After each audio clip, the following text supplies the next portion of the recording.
Molweni. Igama lam ndingu-Andiswa wakwaMadakana kuGatyane, kwilali ke yakoSongwevu.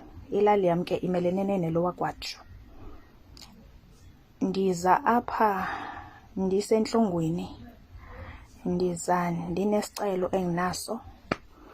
Ndalahlekelwa ngumntana nge-9 ka-April. Igama lomntana nguSisipho wakwaMadakana. Elahleka nge-9 nje ka-April, ulahleka kungoLwesine. Akabuya ekhayeni, ebehamba ke neetshomi zakhe beyodlala, then ke ngoku akabuya nangengomso. Kwaqaliswa ke ngokwabuzwa ezitshomini zakhe ubana hayibo, uSisipho njengokuba benidlala naye uphelele phi. So bachaza ntana uye wagoduka. Okay, emveni uba egodukile asazi ke ngokuba into yakhe yathini na. Kwazanywa ubuziswa umkhondo ungafumaneki. Then umama wam wahamba waya eGatyane because nguye ohlala nomntana, mna andihlali ezilalini. Wahamba kumamam wayoripota ke kuGatyane emapoliseni aphayana into yokubana kunomntana oyintombazana one-14 years olahlekileyo. Asiyazi uba ke uphi and asivi into ebambekayo into okokubana uphi na umntana. Kudala sikhangela, so sithi masiripote. Yavulwa ke ikheyisi kuGatyane. Emveni bana ivulwe ke ikheyisi ke kuGatyane, amapolisa azinika ke i-chance nawo eza ekhaya abuza nasezitshomini into yokubana uphi na umntana. Khange bambone nabagqibeleni na umbona abangabanye. So babe bechaza ke ngoku abanye abantu bengqibeleni na umbona. Kuhlalekile ke kunjalo kuzokwala ngoLwesihlanu i-1 kaMeyi. 1 kaMeyi abantwana endingazi nomhlawumbi babeqokelela na okanye babesenzani abangamakhwenkwe. Babona impahla kude kufutshane nasekhaya. Babona impahla, bahlale ebebathi bayifanisa. Emveni uba bebone impahla babona intloko. Emveni into yobana bebone intloko baqonda into yokubana no, le intloko ayiqhelekanga. Babesele bebiza abantu abangootata bakufutshane, bakhwaza abiza abantu abangootata. Utata ofikileyo ufika wabona uba no, ayingangaye lena, wayobiza abanye ootata into yokubana makujongwe phayana. Kwabe sekuhlatywa ke umkhosi ngesi simanga sibonakalayo. So emveni uba ke kuhlatywa umkhosi ke ngoku kwayiwa ke ngoku ekhaya, yaba impahla ifaniswa nayo yalo mntana wam onguSisipho ubana yiyo nyani yimpahla yakhe. So abizwa ke amapolisa because icase yayiseyisepolice station was already. So abizwa ke amapolisa ke afika ke kwangobusuku azibona, then aphinda ahamba. Then ngengomso ke ngoku kweza abantu bakwa-forensic basegcuwa i-forensic yeza. Emveni uba ke izile ke nenantsika yonke mos into abazisebenzisayo, zonke nje into abazisebenzisayo seniyawuzazi ke. Kuzoba nzima ke nokuthi ndizibize ke ngamagama ezinye because kuye kube buhlungu, kodwa ndizawuzama uqina.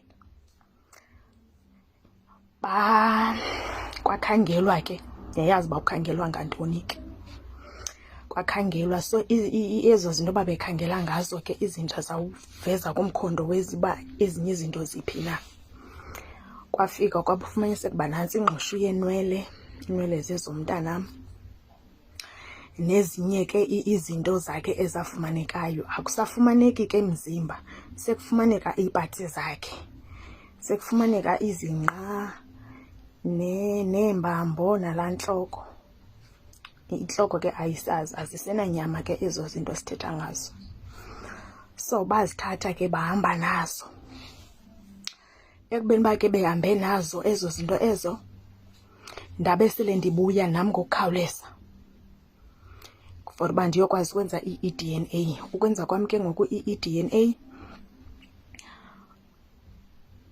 ngalo xesha ngoMeyi.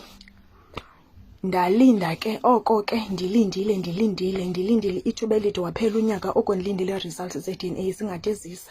Kuzothi kunyaka olandelayo amapolisa ndiphinde ndibafowunela uba ithini na into. Amapolisa ndixela into okokubana hayi zithi ii-results zithi negative andimethi nalaa mntana. Ndithi njani ithuba elide kangaka, kutheni le nto zihleli? Okay ke sidlulele apho. Bathi bayithathile, bazayithatha ke ngoku intloko bayise ePretoria. Then bayithatha ke ngoku laa ntloko yasiwa ePretoria. EPretoria kulapho ke ngoku izawuthi ikhutshwe obabuso bomntana.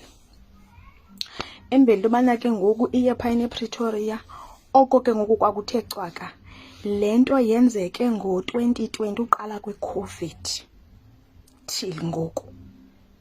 Eyona nto endiyifunayo sendicela into okokubana amapolisa kuGatyane plus nabantu basePretoria banginike intloko yomntana wam, bandinike neziya izinto babezithathile babezifumene ndizingcwabe. Noba yimbambo inye, ndicela bandinike imbambo bandikhululele ukuze ndiyingcwabe, ndizotsho ndikwazi ukuxola. Because andikwazi ukuxola, because andinanto endinayo endikhombayo ubana nalo ingcwaba lomntanam. Ndigqibele ukuthetha umapolisa in fact uthetha kwawo nam bekulo nyaka kuphele ngoFebruary, endixelela into yokubana bebefumene i-call from ePretoria isithi bazawuthi bafowunelwe for iyothathwa laa ntloko lena ndiyinikwe. Oko ngoku bekuthe cwaka unyaka uphelileyo ungakhange kubekho nto. Ndisidinile kulo nyaka, ndaphinda ndaya emapoliseni ndiyosabela uba into ithini. Still nalapho akukho nto ebambekayo. Yena nto sendifuna banginike la mathambo omntana wam ukuthi ndiwangcwabe kufumane i-closure. Andonwabanga, ingiphethe kabuhlungu into yomntana wam. Cela nindincede.